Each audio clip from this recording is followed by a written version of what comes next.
Duas elétricas e um banco.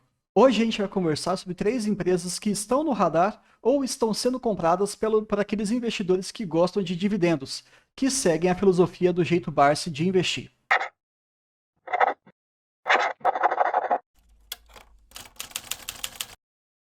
É exatamente isso que você está vendo. Na plataforma do AGF, nós temos um fórum, uma parte do fórum, na verdade, em que você pode colocar o que você está comprando, o que você está vendendo, o que está no seu radar de compra e de venda. E isso é muito interessante para a gente entender se os nossos objetivos eles estão convergindo ou não. E em cada uma dessas atitudes que você coloca no fórum, você pode descrever qual que é o seu racional, o porquê que você está fazendo aquilo.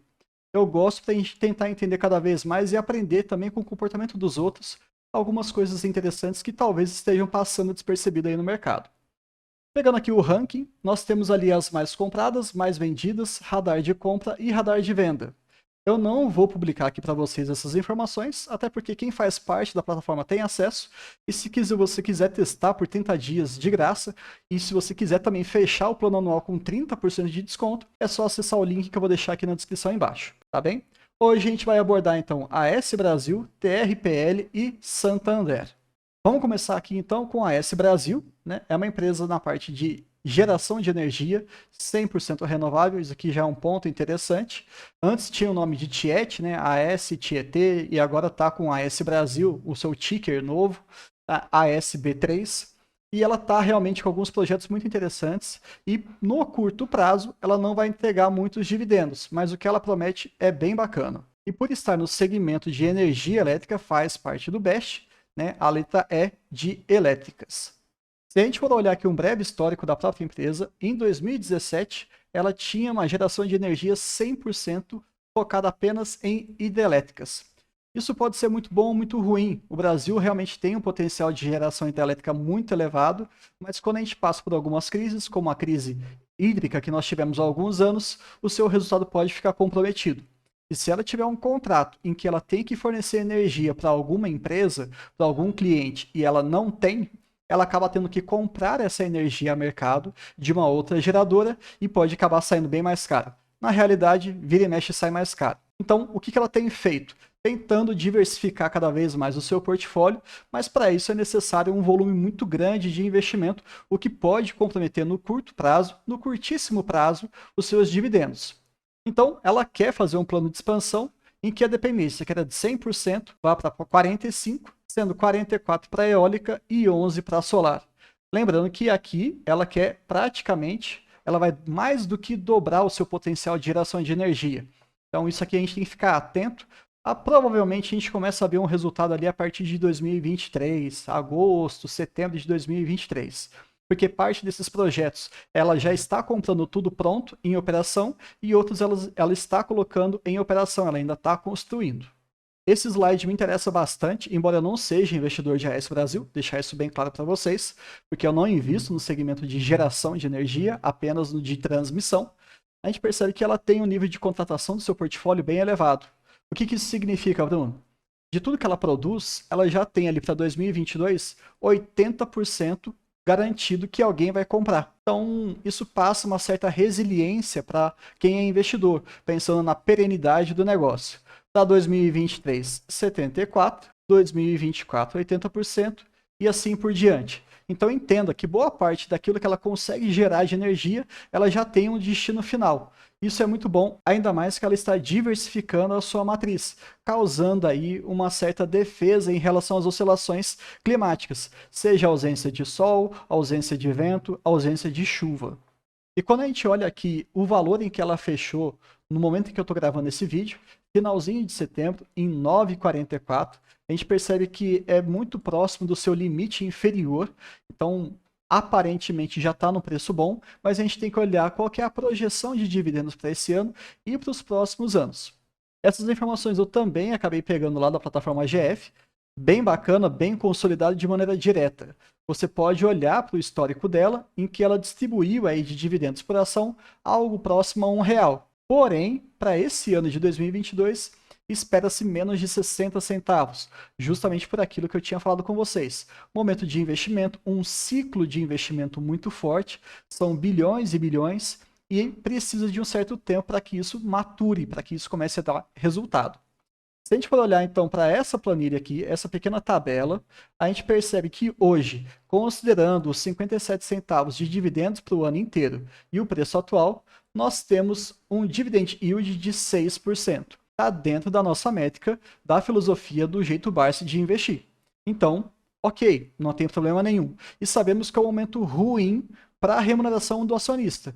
A gente tem que investir pensando no longo prazo, em ficar com essa empresa aqui 15, 20, 30, 40 anos, se for possível, até, né, a gente partir dessa para melhor.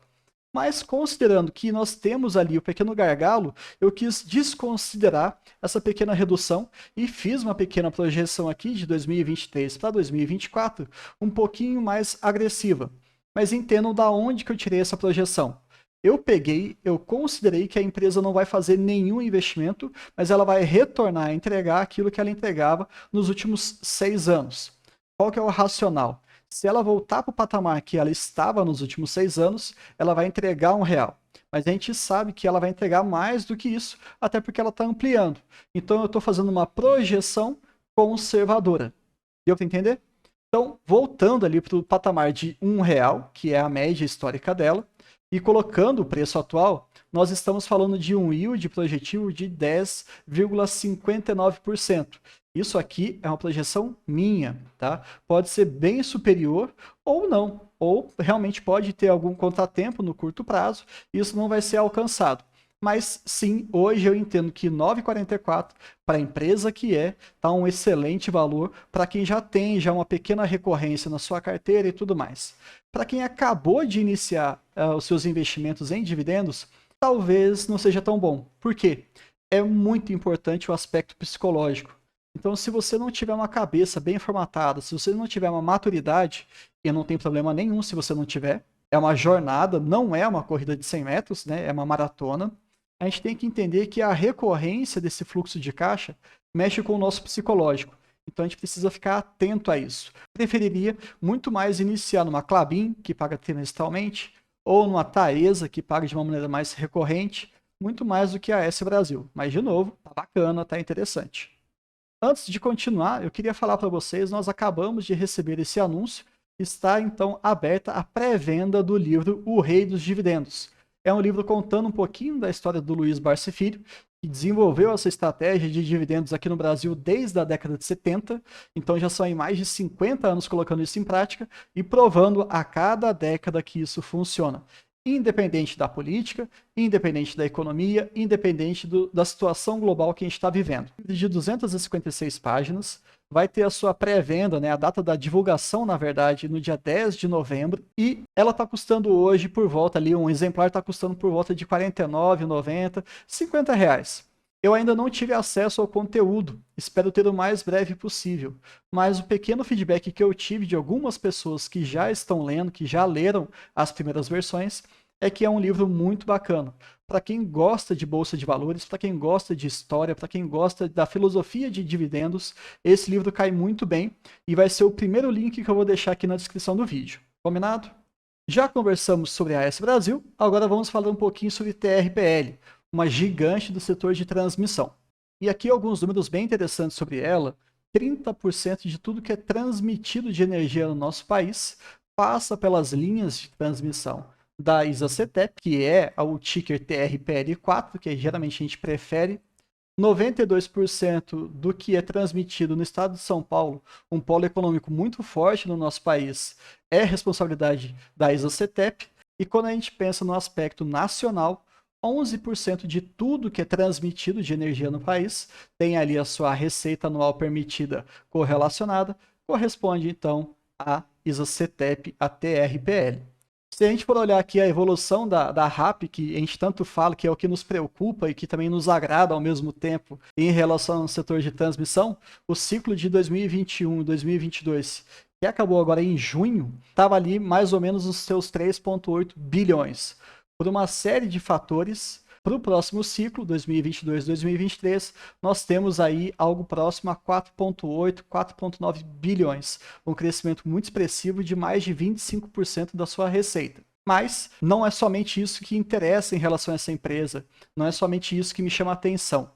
Na última divulgação de resultados e também na ISA CETEP Day, que eu vou deixar aqui em cima um card para vocês poderem entender o resumo desse evento, que é muito bacana de participar, eles mostraram algumas estratégias para conseguir otimizar e aumentar a sua receita.